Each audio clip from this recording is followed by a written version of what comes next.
In front of me is an OPPO A53s, and today I'll show you a couple tweaks and tricks you can do on this phone.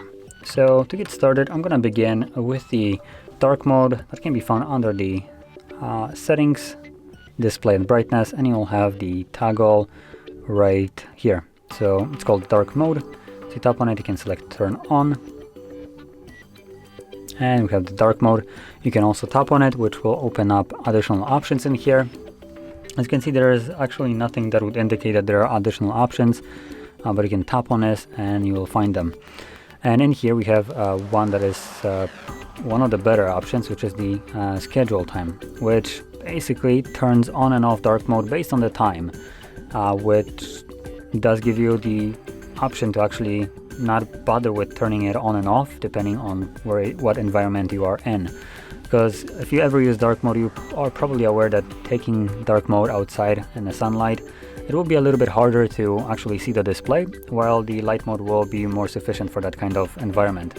And then during the night at home, when lights are off, dark mode will be way better than light mode, which will burn your irises, figuratively speaking.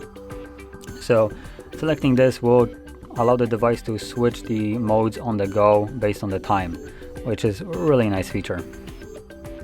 Now moving on to the next option, it's going to be the high refresh rate, which you can find again under display and brightness by scrolling down. There we go, screen refresh rate.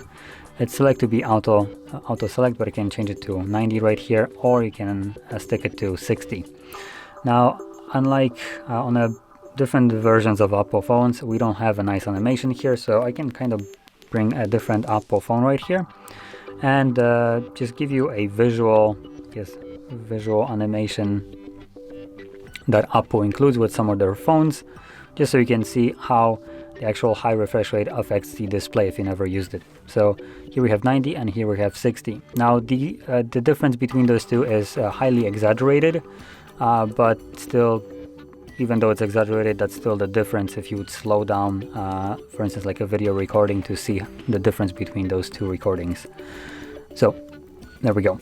Now to go into this, 90 will look smoother and nicer, while 60 will preserve more battery.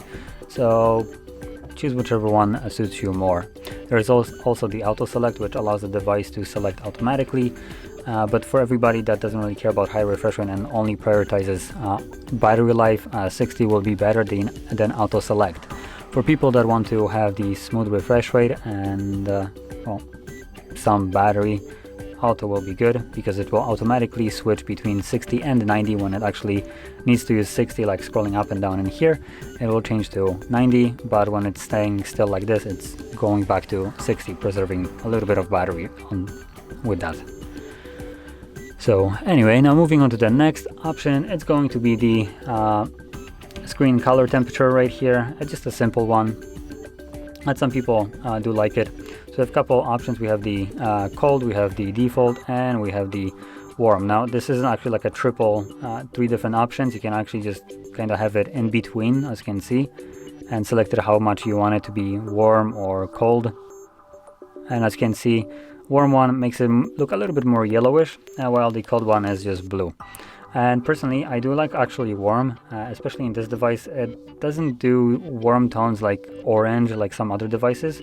So this might be actually a nice toggle right here to have it enabled if you tend to read books on your phone, making the actual like white background not be as white and obnoxious as it normally is.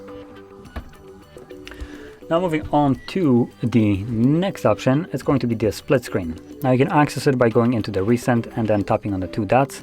We have split screen right here, and this will open up a window in split screen and then allow you to open up some kind of other application that you can use alongside with this one. So there we go. And both of the apps are right now usable. Best case for split screen, if you're planning to use 2 different things, is having YouTube at the top and then, for instance, browser at the bottom, because if you even go home, it will keep YouTube open and keep playing whatever is playing on YouTube, obviously. And you can open up some kind of other app and continue to listen to music while doing other stuff. Now there is a limitation to this. Some applications do not support split screen, like camera, as you can see, and when you encounter that kind of application, it will automatically close off split screen and just go into full screen.